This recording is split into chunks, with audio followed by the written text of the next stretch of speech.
Very nice to have everybody here with us. People are still joining us, but we're just gonna get moving on our presentation today. So welcome to the second. Sorry, I'm getting distracted as people are coming in. I'll focus. I can do both. Welcome to the second Master Naturalist Mondays, our webinar series. I'm really excited that we have so many people interested in this super important topic. As people are joining, I just want to let you know that today's session will be recorded and you'll that will be available for viewing. Let's see what else. I am Jamie Bachman, your friendly Master Naturalist Program Coordinator. I just want to let you know if you're new to this series, I just want to let you know about the flow of this hour that you are here for. And so at the beginning of each hour for each presentation, each series date, we will have about 10 minutes for a reflective prompt. And the reflective prompt can be anything from a quote, an image, a video, or a meme. And then we'll allow time, there'll be for a few individuals to unmute themselves and respond to the reflective prompt. And you can also pop your reflections into the chat and we'll kind of go over those as well. And then we will have 30 to 35 minutes for our presenter. And then after the presentation questions are over, then there will be a space for upcoming events and as well as a call to action. So we're gonna move on in here. Let's see if I can get a thumbs up if everybody's can hear and see me. I guess I could have done that at the. Yeah, all right. This is looking good. Let me check the chat real quick. If there's anything going on.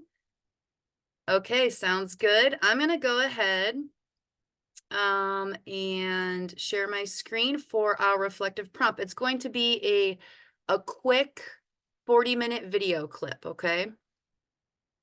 So let me get this up and running.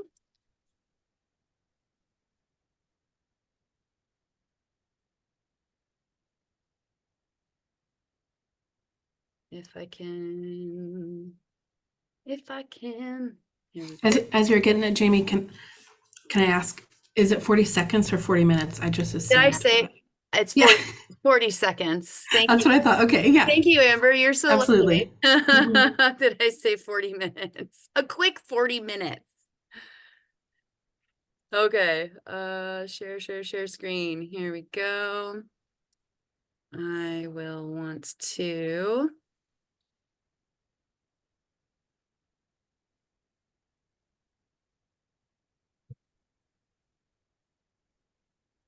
Oh. This big.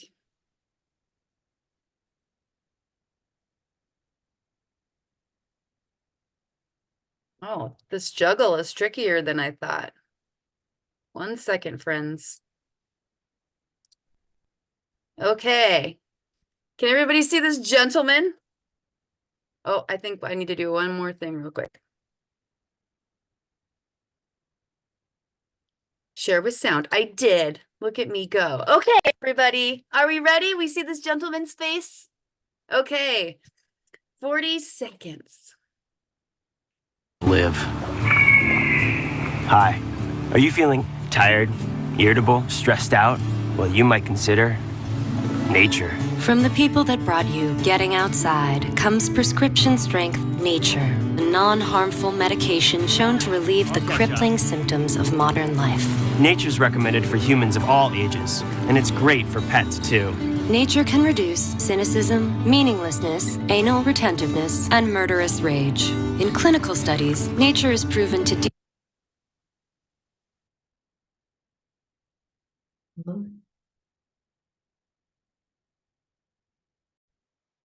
So that was our reflective prompt for today. Does anybody have any comments, any reflections that they would like to share? And if you would like to unmute or have a comment in the chat, that would be great as well. Let's see.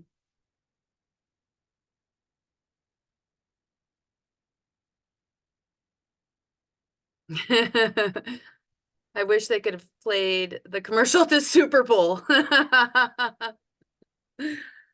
Oh boy. Does anybody have a reflection that they'd like to unmute and comment on? That would be great. This is also, this is a way for us as a community, as a Master Naturalist community, to also engage with each other. So feel free. Lynn, yes, please. Hello. Did you have something you wanted to reflect on, Lynn? No, I Oh, didn't. I just saw that you were unmuted. Sorry. Well, I'd say that probably all of us here agree with it 100%, and it definitely works for me. I'll say that. If I have, if I'm sad or depressed or whatever, some other, I don't know, negative feeling or feeling that I need to get out of, going outside 100% helps. So. Absolutely. It helps move our emotions, the way that we feel through our body. Absolutely. That was lovely. Thank you for sharing that. We have time for anybody else that would like to unmute. We have a couple of wouldn't it be great enough? Let's see. That was awesome. Can you I will share the video at the link to the video in the follow-up email after this. I was going to say that if I was only half paying attention, I'd probably end up going back to listen to it, because it was like, say what? Because you don't have honest commercials like that. Well done. I appreciate that. Nature is a prescription. Good night. Oh, I'm in nature out here at the beach. Not really, I'm in Omaha. But I am reading a book called Outlive the Science of Longevity, and a physician writes it. And he even says in there how important it is to be outside. And he actually says, without your phone, not listening to a podcast, which I'm guilty. I listen to books when I walk. But I thought, thank you for saying that. And I think there's actually some studies that have been done, and I can't quote any of them, but yes, it's so important. And during COVID, when we were stuck inside so much, if I didn't get outside every day, and I don't care if it was 10 below and cloudy, I really saw it at that time in my life, even though I knew it before. But anyway, yeah, super important. Thank you for that, Sarah. I do think that mental health and being out in nature and that connection was definitely highlighted during COVID. One of those lovely COVID moments, right? That we can be grateful for. I would like to remind everybody at this time to make sure you remain muted. If you can do that, that would be great. I will try to keep track of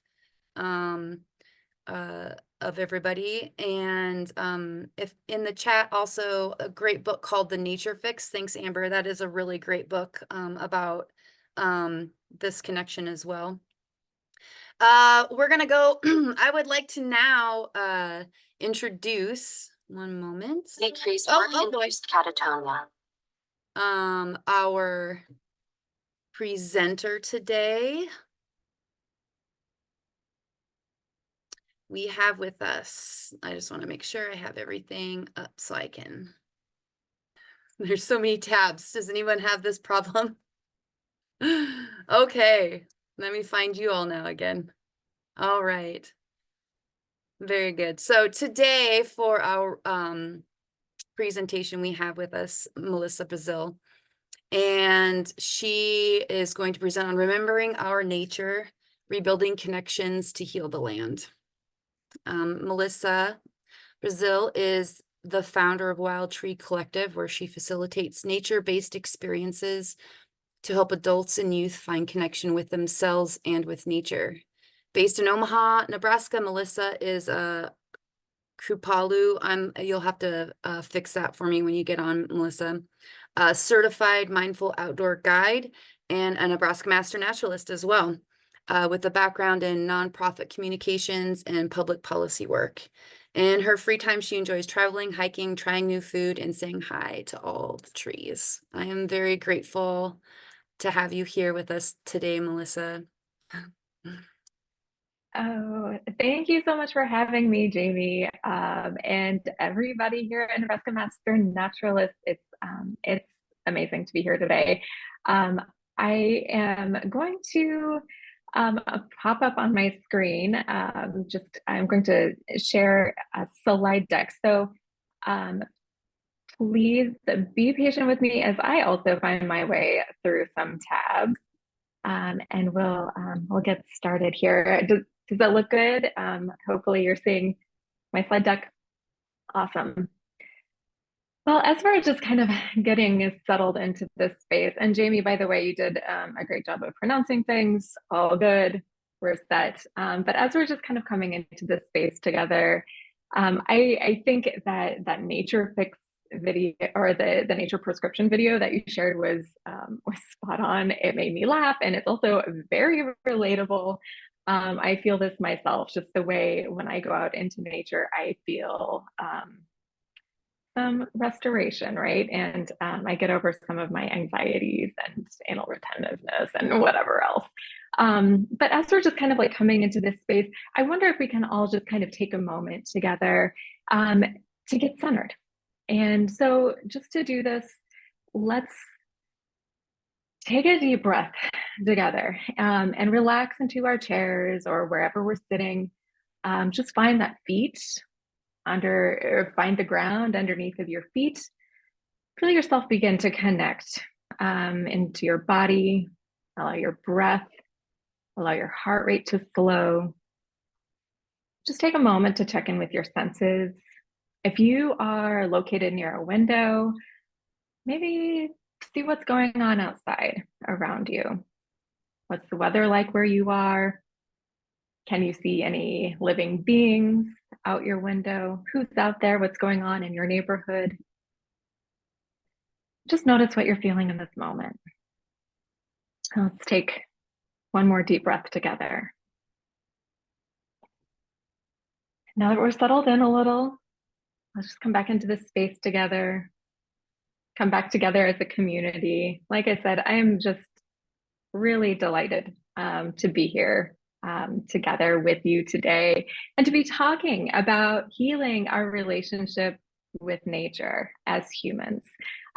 Jamie already introduced me, but I want to share a little bit about who I am and where I'm coming from. My name is Melissa Breazile. I'm currently located temporarily in Ottawa, Canada, and this is the traditional and unceded territory of the Algonquin and Anishinaabe people, but more regularly. I'm located in Omaha. I grew up in Southeast Nebraska, and as you can maybe see or recognize behind me, this is a view from Indian Cave State Park, where I spent a lot of my growing up time. And that's one of my formative places where I began to connect with nature. So what is on our agenda today that we're going to be talking about? We are going to be kind of talking about this big picture. What is the situation that we find ourselves in? We have some connecting to do with nature as humans, right? And we're going to be also talking about how we begin to rebuild that connection. At the end of our time together, we are going to have a little bit of time for Q&A. But before we get started, I would love to see where other folks are coming from today. So if you would, please just like pop your name into the chat and where you are currently coming from. I'm always curious to see where y'all are from. I know we have a lot of Nebraska naturalists and perhaps some others in the group today. Yeah, I see a lot of Omaha and Lincoln, and awesome. Thank you all. All right. Well, I'll be kind of just like checking in with the chat a little bit as we go. But as we kind of come together today, like I said, we're coming together to talk about rebuilding our human connection with nature and the more than human world. And as master naturalists, as conservationists, as educators, as people, you all care about the planet, and you're showing up in whatever way that your unique gifts and your interests lend themselves to. But we know that unfortunately, all of us are maybe kind of the exception in this modern world, right? There are so many people who are not feeling connected to nature. And one of our most important tasks as people who maybe have tapped in or who are trying to renew connection, one of our most important tasks is to help others too along the way and to keep this within ourselves. So I'm talking here, when I say connection, I'm talking about emotional connection. I'm talking about embodied connection, these ways that we feel invested with our whole selves and with the living earth around us. Because when we build our relationships with a place, we become better caretakers and advocates for the place. We care about what we know, right? And because we're part of nature, and I think that this is something that I really want to reiterate, is that we ourselves as humans are part of nature. And even though humans have been behind some of the challenges that we find ourselves in this current moment of climate change and all of these problems that we're having within our environment, we also as humans can be part of the solution. We have the responsibility, we have the ingenuity to heal ourselves and the living earth. We're living in a time, though, where that human relationship with nature has been broken. And there's a lot of reasons behind this. And we've seen a lot of rapid change, and many things have happened before our eyes. Even from last season, from last spring to this season, we're seeing just enormous kind of alarming changes. But we also know that this has been that change has been happening for a long time as a result of a lot of reasons. So this disconnection from nature we've seen happen as a result of industrialization, of colonization, of disconnection from ancestral knowledge. And that might have been by force, that might have been by incident. But for some reason, many of us, and for many reasons, many of us have forgotten or lost that connection to what our ancestors knew. We also find ourselves in a current world where there's technology and screens, and certainly screens right now are bringing us together. But as we are also reminded, and this came up, during the reflection prompt that I really appreciated, is that reminder of like when we're out in nature, can we put our phones down and keep that connection going between ourselves and the physical world around us.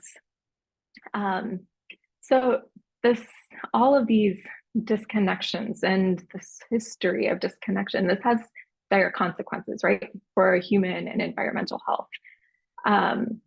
We have seen, in our current moment, I don't think any of these things are going to be surprises to you all because you're already aware of these. And I see in the chat, you're preaching to the choir, right? Like you know some of this, and I'm going to just kind of reiterate some of it for all of us. But, in terms of environmental health, we're seeing as a result of this disconnection, we're seeing habitat destruction, we're seeing a climate change, we're seeing mass extinctions. We have an ongoing history of viewing nature as just a resource to be plundered, extracted, and this myth of limitless growth without any sort of consequences. But we are seeing the consequences. And we also know that this situation has dire impacts on our human health. And that's where we start to see, some of these things too, when we talk about like nature prescriptions. What are we trying to restore? We know that, of course, environmental harm causes physical problems, and we're aware of environmental toxins, pollution, but we also feel mental distress. We feel changes in our mental health, anxiety, depression, burnout, stress, dissociation. I don't know, like raise your hand if you've ever felt a little bit of stress, like, spending time, with technology, feeling disconnected from nature, right? We also experience things like biophobia, which is a relatively new phenomenon where people are afraid of nature as a result of being so disconnected and not having education, not having skills, not having familiarity with our living earth. Also, loss of ancestral skills, things that our ancestors know that have been lost for many of us along the way. So all of these factors are connected. And like a spider web, you can't just pull on one thread without affecting all the other parts. So for example, we might witness the familiar place become damaged, destroyed, and we might feel grief as a result of that.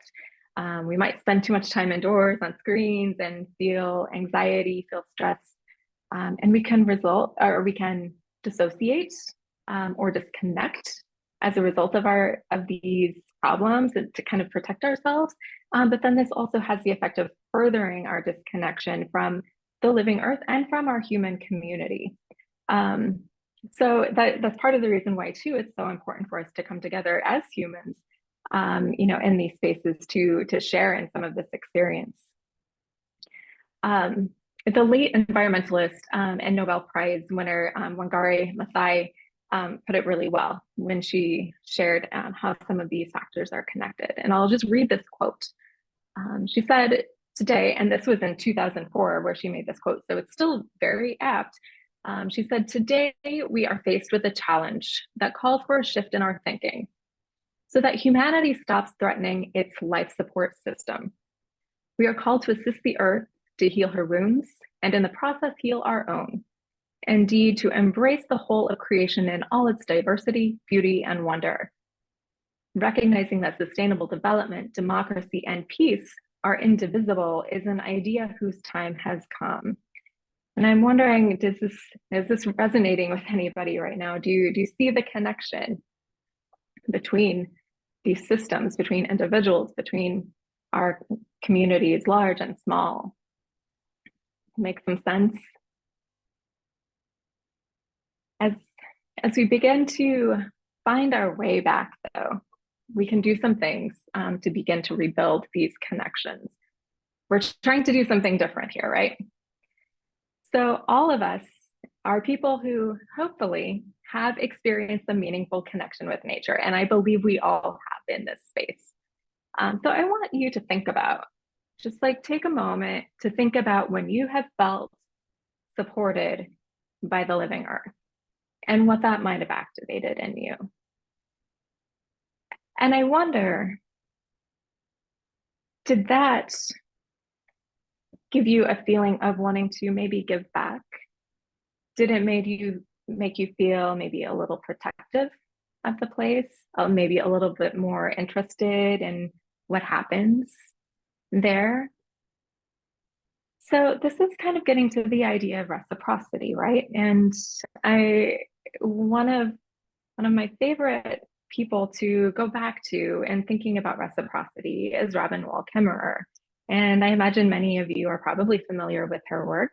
She wrote the book Braiding Sweetgrass and is just generally a really amazing thinker and scientist who has really done a lot of work to encourage us to think about how we are living in partnership with the living earth and rebuilding those connections, moving into reciprocity.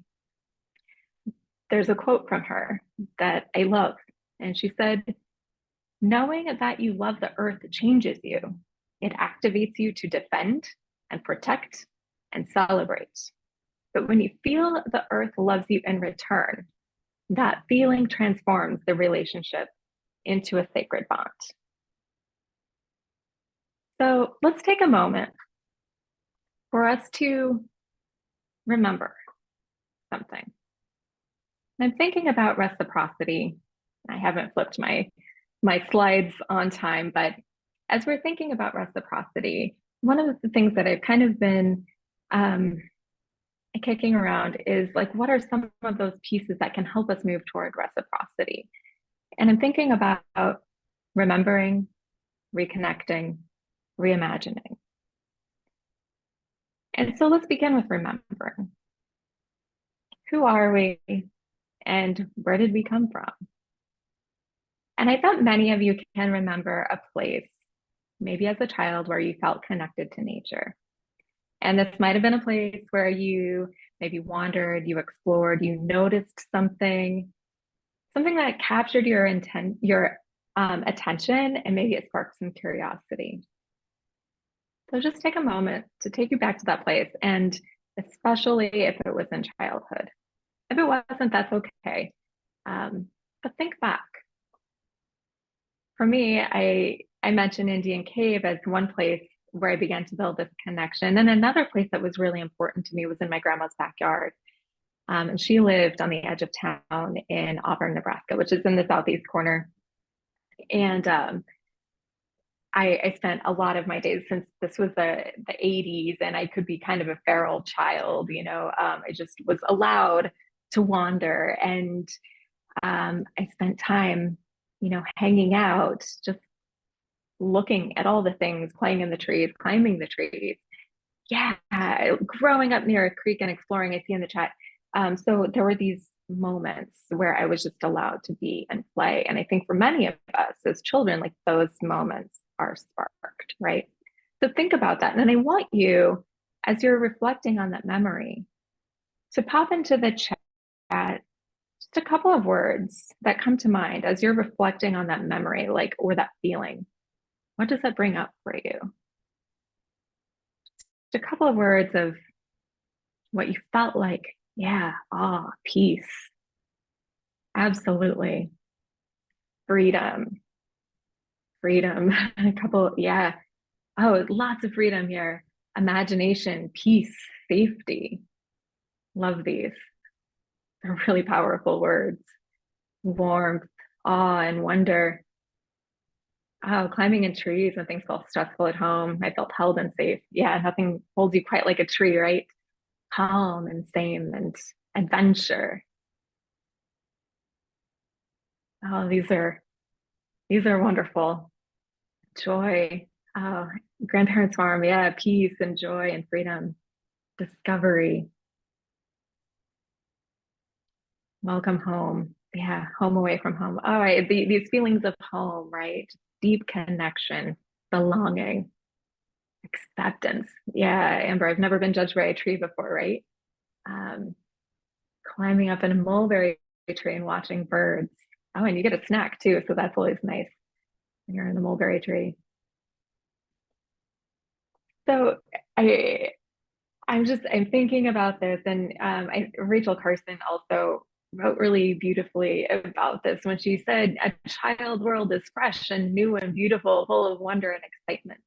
That's our misfortune, that for most of us, that clear-eyed vision, that true instinct for what's beautiful and uninspiring, is dimmed and even lost before we reach adulthood. But I wonder if we can, as adults, access what we felt as children. And I think we can. And I think that it's also our charge to help others access what we learned when we were children, and helping others remember and find that for themselves too. So we might also think about not only what we remember as children, but what we might, and this might be a little bit harder sometimes for some of us, to remember who our ancestors were and their connections to the land as well. And all of us are bringing different stories and different lineages to the land. We may be on land that we are not indigenous to. So I think this is also an opportunity for us to think about what is the land that we were indigenous to, and how we might think about building connections to land that may be new to us relatively. And also thinking about what did our ancestors know and how might we access some of their knowledge and their learnings. And how can we bring that into present day too, so that we can access that in our own lives and also consider who we are going to be passing our own knowledge to as well. So as we think about this, remembering, we might also think about reconnection. It's all very connected. And here I'm talking about that again, embodied connection. And there are some ways that we can practice this, right? And one of the ways that we can practice this is by paying attention. Attention is a gift. And especially in this day and age where there's so many things grabbing at our attention all of the time, right? There's 1,000 notifications on our phones. There's, people who are tugging at our attention, who are calling us. There's noise. It's a very noisy world. So when we pay attention to something and choose that attention, that can be one of the most radical acts that we're doing, especially if we're paying attention and bringing our full selves to it. So as we're kind of thinking about our relationships with place and what we pay attention to, I want us to kind of like come back, we're thinking about ourselves as children. Let's bring ourselves into present day a little bit too, as adults. And what are those places that you continue to have a relationship with now? Those lands, those waterways. We know that there's a lot of different ways that you might be engaging. You might have a relationship, with your backyard. Maybe it's a hiking trail. Maybe it's a place where you like to fish, where you hunt, or maybe it's where you're doing land stewardship work of some form. So there's a lot of different ways that you might be engaging. And I want you to kind of think about when you first met as an adult, that place. And as you think about that, what did you know about it? Did you come to the place as kind of a stranger? Did you know any of the beings who were there? Did you know who to look for? Did you know what kind of patterns might reveal themselves? Who might be there? What might be there from season to season? Or did it all just kind of seem like a green wall? And then thinking about as you spent more time there and got to know it, and where you are now in your relationship with this place, how has your perspective changed? Maybe you can recognize more of the trees, the plants, the birds, the fish, or the other beings who call this home. Maybe you have come to be able to anticipate what happens season after season, or you might be noticing when patterns have been disrupted. Because you're naturalist, I imagine you pay close attention. And whatever ways you're activating that attention is, again, it's a gift. I want us to practice it too. And I'm going to provide a little bit of an invitation to you that you can take with you and maybe even practice for yourself as well along the way. So hopefully you have a natural object with you. I have a little pine cone that I picked up at a park.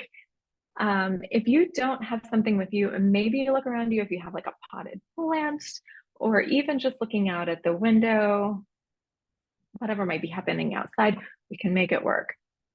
But I want you to think about how your senses are beginning to connect with this object. And this is going to help bring us into our present moment and begin to build that relationship with this object, okay?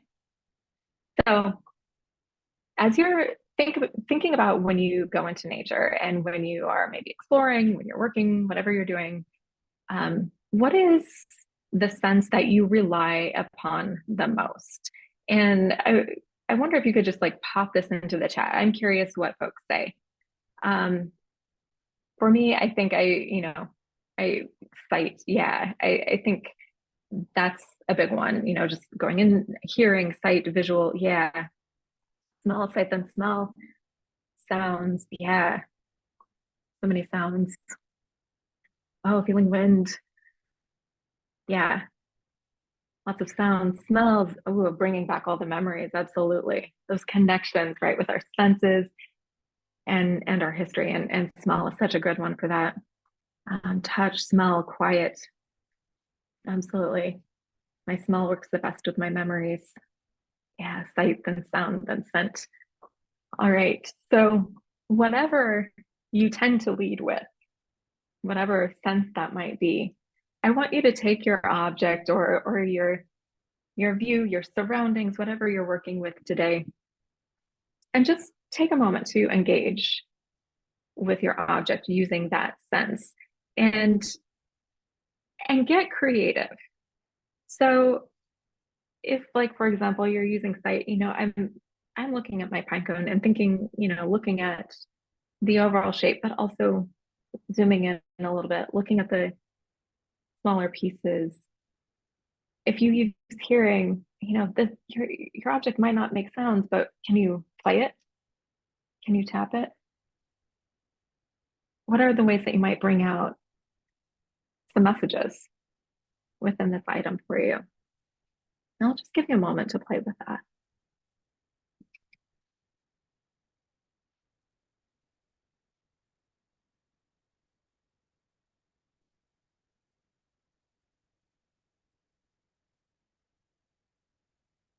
And as you do that, now I want to ask you, which sight or which sense do you use the least? Or are you least comfortable with, or you don't use by default? Pop that into the chat too.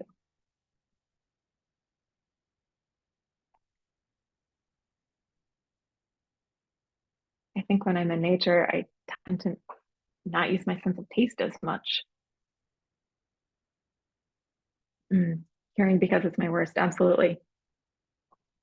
We can find other ways around to connect.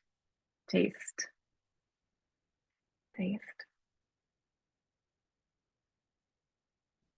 Yeah. Well, I'm not necessarily going to ask you to taste a pine cone or whatever you have with you. If it's safe to do so, feel free. But we're not really trying to poison ourselves during this time together.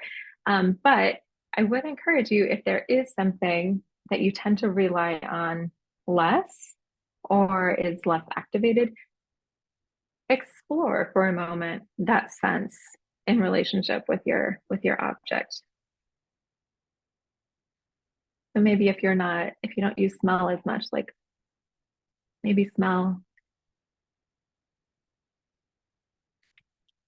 or exploring touch. What does it feel like in your fingertips? Is it hard or soft, wet or dry, smooth, rough? What do you notice when you spend a little bit more time to get to know this item? Someone is tasting their acorn. All right, Mary, tastes earthy and nutty. Love it. This is great. So this is just one item, and we spend lots of time getting to know so many beings as we're out in the world. And I just wonder, though, has your perception shifted at all as you're moving within your senses in relationship with this object? The wind makes noise in your tree. Yeah. Like, has anything surprised you? And like, if something has surprised you, or if you learned something new, or maybe you received a different message, I'm curious. Please share that. You can come off mute if you like, or pop it into the chat.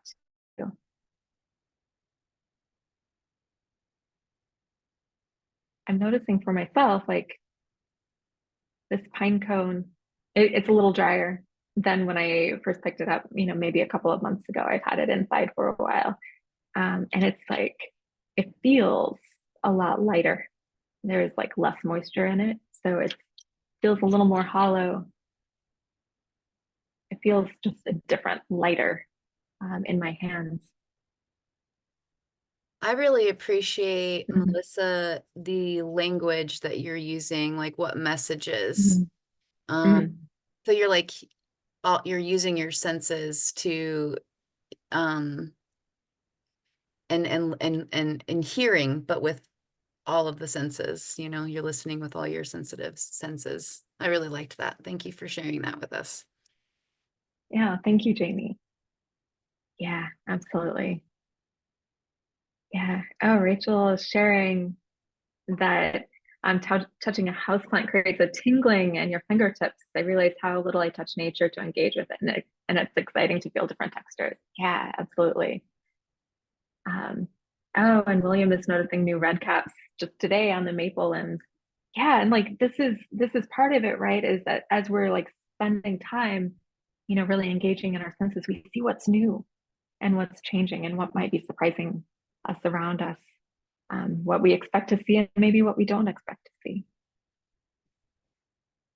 So as we kind of think about, yeah, we see Samantha, memories of places I've seen this house plant in the wild. Oh yeah, and memories of my mom who gave me this plant.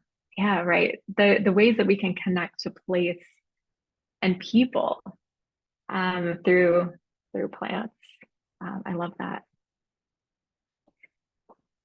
So I'm curious too, as you know, as we're thinking about, you know, and this is something for us all to kind of reflect on, is just like how can we apply these senses to a place that we are connected to, or trying to work on our relationship with, right? Because relationships require work, and that includes relationships with place. So as we're thinking about this place that's important to us, since we're kind of like zooming back out, right? And as we're imagining that relationship and where it's at right now and where we want it to go, we might think about how we want to nurture that relationship with place going forward. And place here, again, some place that's, you know, maybe dear to you, and there might be, you know, one place that you know very well. There might be multiple places, but no place is too small and no place is too big. What we're doing right now is inviting ourselves to imagine and reimagine our hopes and our future with this place, for ourselves, and for the land, for the waters. We're living in a time of rapid change with multiple crises. We're living into an uncertain future. But what we know is that the status quo is not working. We know that our planet's survival depends on humans to bring our best selves forward in solidarity with each other and with our non-human kin. So I just want to acknowledge that uncertainty, and that it can lead to a lot of difficult or uncomfortable feelings. It can lead to stress. It can make us feel very weird. And that's appropriate.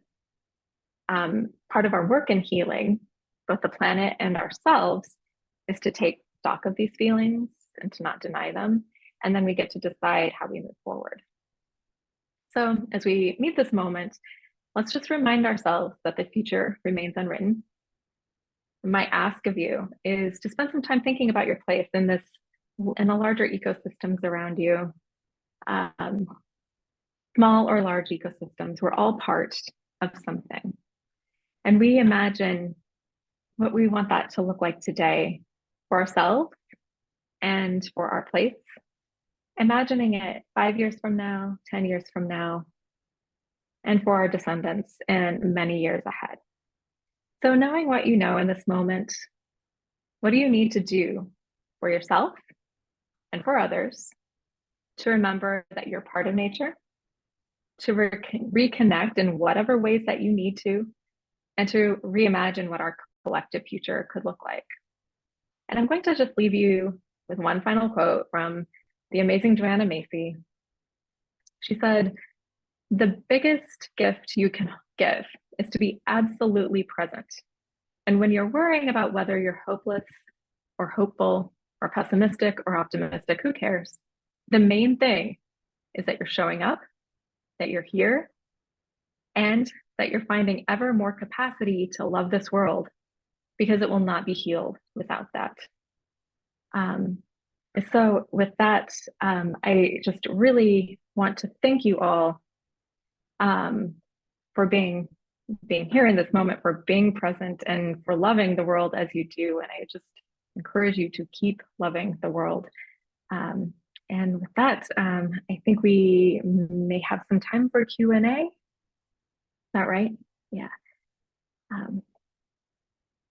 Oh, and I'm seeing some really good stuff too in the chat. So I'm seeing,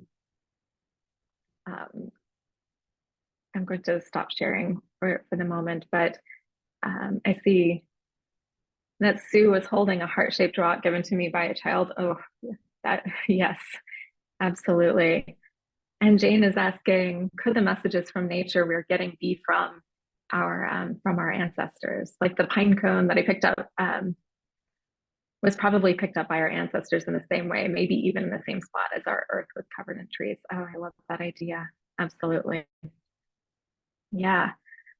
Thinking about, yeah, from Rachel, it's comforting and empowering to think that our ancestors carried out the same actions, stooping down to pick up something from nature that interested them. We play out who they are in our daily lives. Yeah, yes. Thank you all for sharing. This is amazing. And oh yeah, and Amber is sharing a favorite quote. Ours is not the task of fixing the entire world all at once, but of stretching out to mend the part of the world that is within our reach. Yes, thank you, Amber. Yeah. All right. Well, I'd like to open it up for questions, discussions. Like if anybody wants to come off of mute or pop something into the chat, that would be amazing, and I welcome it.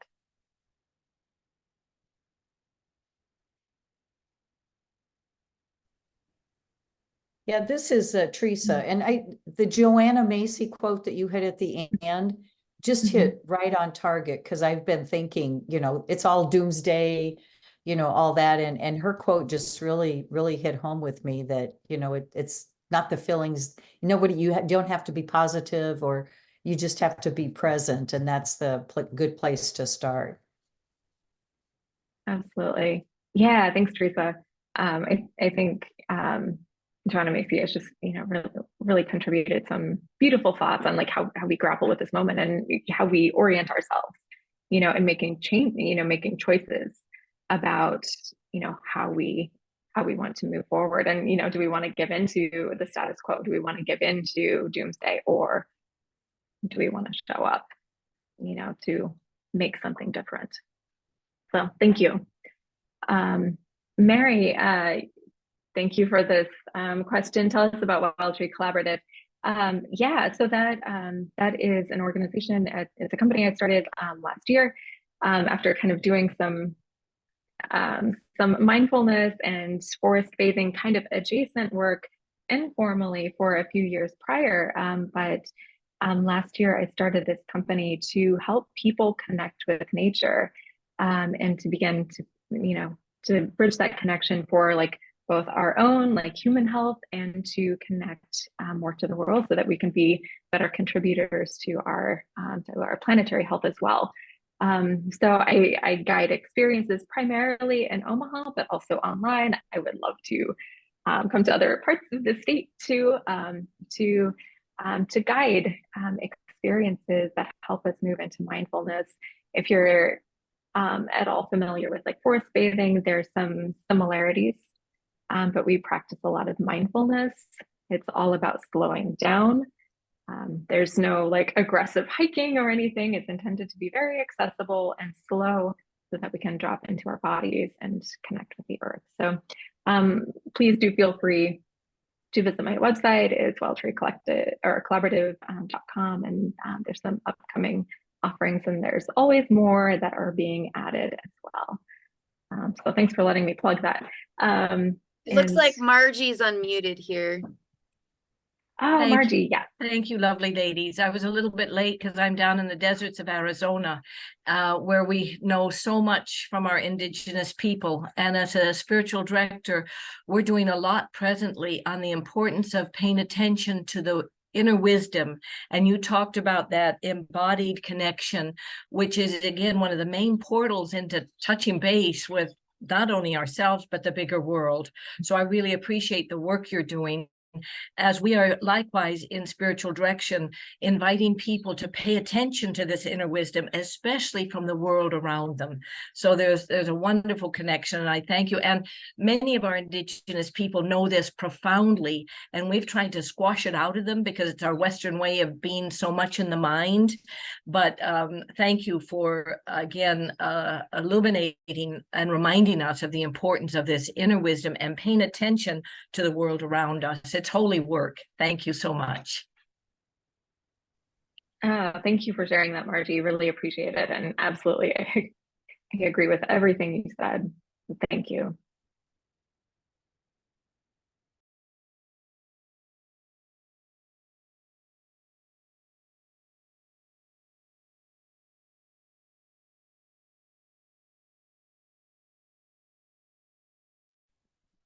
Any other questions or comments from the group?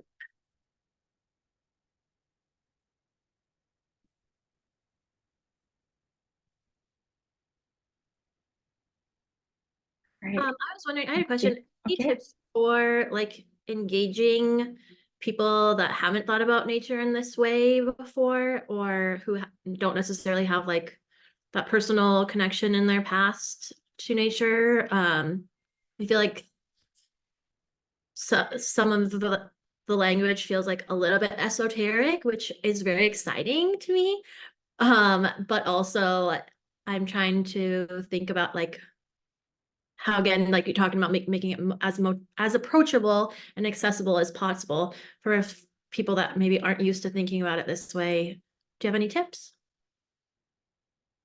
Yeah, a great question. And I agree, like there's a lot of like esoteric stuff here, but I think we can also bring it very much into like, on the ground experiences. And what I have seen with people that that I've guided who have maybe like been new on the journey, I guess, of connection or reconnection, one of the biggest challenges is just, literally getting people out there. And sometimes, it just takes like a trusted friend, like, hey, just go with me on this and see how it is. But there are a few people who don't at least want a moment or who don't need a moment of slowing down. And I think if we can also kind of approach this as, kind of accessing human health, I think that can also be kind of like a self-interested access point. Thinking about stress relief or restoration, take a break from your screen, let's go outside. I'm calling to mind an experience that I had with someone last summer who went on an experience with me, and after it was over, there's like we usually have some time for reflection and sharing, and I noticed that she was very emotional, and she shared that she had never, or she couldn't remember the last time that she had sat still and just been idle. And as she was thinking about this too, and as she was sharing that experience, she also shared that she wasn't sure when her kids had ever experienced just idle time outside. So I think sometimes, we can overthink it and, get into the theory, and I'm kind of guilty of that sometimes, but sometimes it's just like bringing people outside and encouraging space, put the phone away. Let's just look at whatever's on the ground. I've seen people just like completely transfixed by watching ants crawl under the grass. It doesn't have to be complicated. And like nature is ultimately the guide, right? And just if we open up space for nature to do her thing, then the rest follows. So I guess like getting out of our heads really, and then just inviting the time and space and protecting that time and space. Yeah, that's helpful. I think sometimes some of that new thinking can be challenging, but like you said, getting out there and letting nature lead the way is a really great way to start. Cool. Thanks for the question, Corey. Oh, wow. I think that was a great way. Does that seem like good to uh wrap up the question portion, Melissa? Do you feel good about that? I do, but real Please. quick, I do just want Yes. to address something that Mary shared in the chat, and I think that this is an important question too. Have you ever done anything with people in nursing homes who have practically no opportunities to engage with nature? I think that's a really important question. I haven't personally, but there is a lot of research and a lot of work being done around like alternative ways to bring nature inside.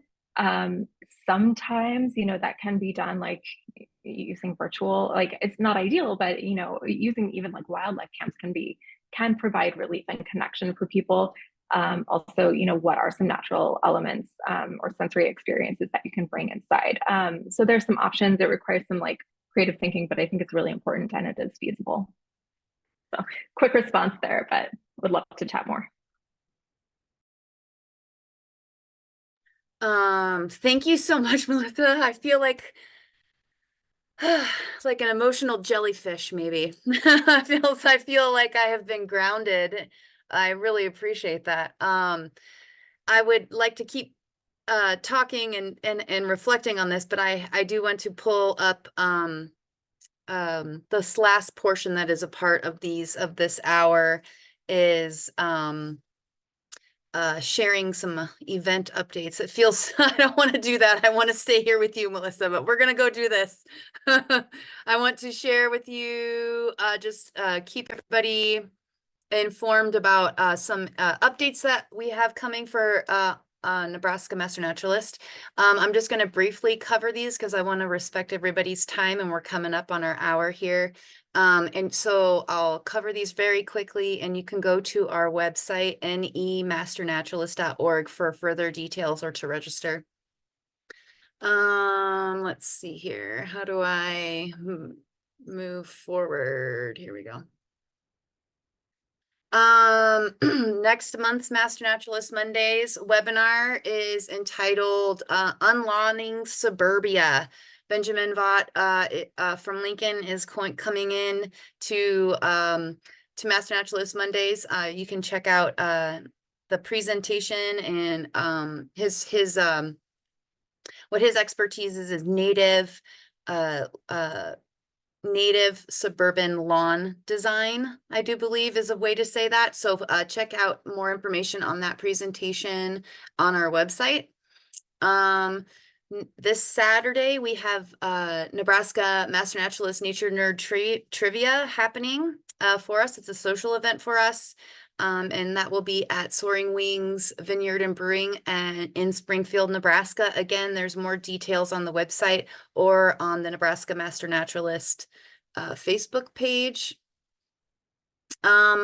Next Saturday, they're at Memphis Lake State Rec area, and you need to register for this event. We are doing a spring fever cleanup and cookout, so we'll do some volunteering. We'll help clean up this area, and then we will all have lunch out of a Dutch oven, and then also learn how to cook a dessert in the Dutch oven. So if you want to increase your Dutch oven cooking skills, that is the place for that to happen. Also, you can always email me.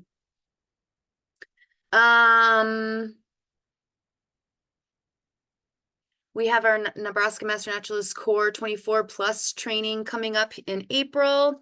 You can find more details on our website.